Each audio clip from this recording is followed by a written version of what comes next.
The journey of 1,000 miles begins with a single step. The wise warrior avoids the battle.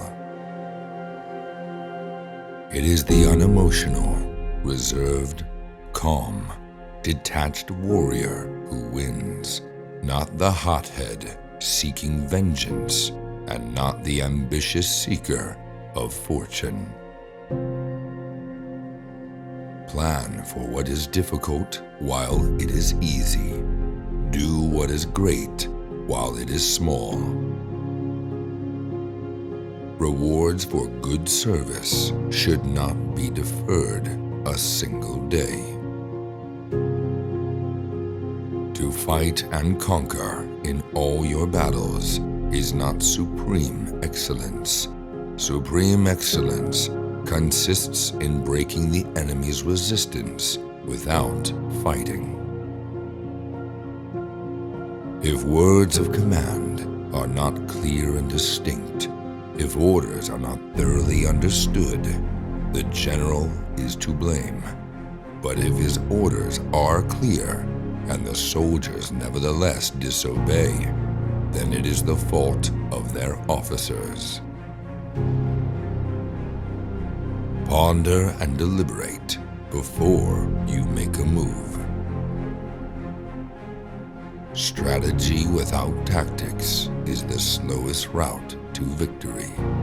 Tactics without strategy is the noise before defeat. Attack him where he is unprepared. Appear when you are not expected. Thus, the expert in battle moves the enemy and is not moved by him.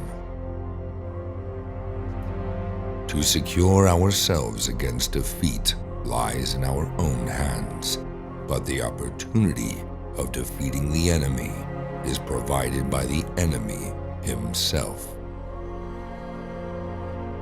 When I have won a victory, I do not repeat my tactics, but respond to circumstances in an infinite variety of ways.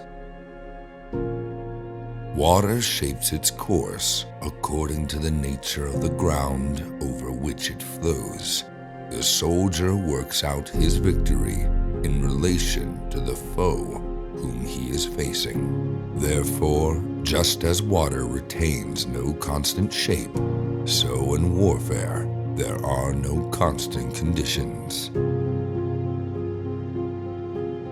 Convince your enemy that he will gain very little by attacking you. This will diminish his enthusiasm. We cannot enter into alliances until we are acquainted with the designs of our neighbors. Energy may be likened to the bending of a crossbow, decision to the releasing of a trigger. When the outlook is bright, bring it before their eyes, but tell them nothing when the situation is gloomy. Conceal your dispositions, and your condition will remain secret, which leads to victory. Show your dispositions, and your condition will become patent, which leads to defeat. One may know how to conquer without being able to do it. Great results can be achieved with small forces.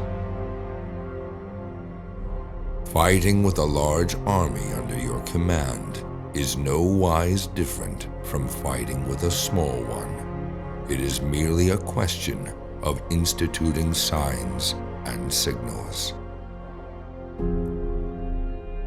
The worst calamities that befall an army arise from hesitation. If you fight with all your might, there is a chance of life, whereas death is certain if you cling to your corner.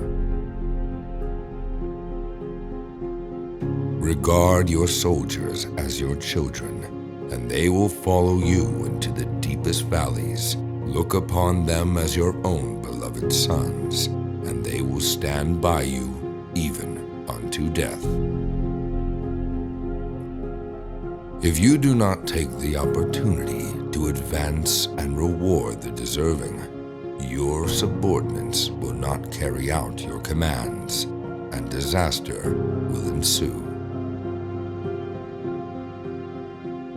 One mark of a great soldier is that he fights on his own terms or fights not at all.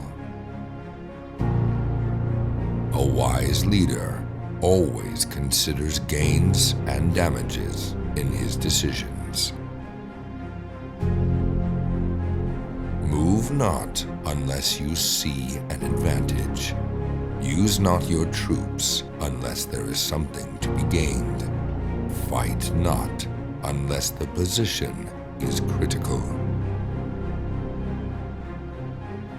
When one treats people with benevolence, justice, and righteousness, and reposes confidence in them, the army will be united in mind, and all will be happy to serve their leaders. It is easy to love your friend, but sometimes the hardest lesson to learn is to love your enemy. Do not engage an enemy more powerful than you, and if it is unavoidable and you do have to engage, then make sure you engage it on your terms, not on your enemy's terms. One need not destroy one's enemy. One need only destroy his willingness to engage. To lift an autumn hair is no sign of great strength. To see the sun and moon is no sign of sharp sight. To hear the noise of thunder is no sign of a quick ear. What the ancients called a clever fighter is one who not only wins, but excels in winning with ease. Hence his victories bring him neither reputation for wisdom nor credit for courage. A clever general, therefore, avoids an army when his spirit is keen, but attacks it when it is sluggish and inclined to return. Violent language and driving forward as if to the attack are signs he will retreat. Disorder came from order. Fear came from courage. Weakness came from strength. Whoever is first in the field and awaits the coming of the enemy will be fresh for the fight. Whoever is second in the field and has to hasten the battle will arrive exhausted. He who only sees the obvious wins his battles with difficulty. He who looks below the surface of things wins with ease. All warfare is based on deception. Hence, when we are able to attack, we must seem unable. When using our forces, we must appear inactive. When strong, appear weak. Brave, appear fearful. Orderly, appear chaotic. Full, appear empty. Wise, appear foolish. Many, appear to be few. Advancing, appear to retreat. Moving quickly, appear to be slow. Taking, appear to leave. In one place, appear to be in another. Too frequent rewards signify that the enemy is at the end of his resources. Too many punishments betray a condition of dire distress. Even the finest sword plunged into salt water will eventually rust. An enlightened ruler thinks carefully. Effective general goes to the end. Let your plans be dark and impenetrable as night. Invincibility lies in the defense, the possibility of victory in the attack.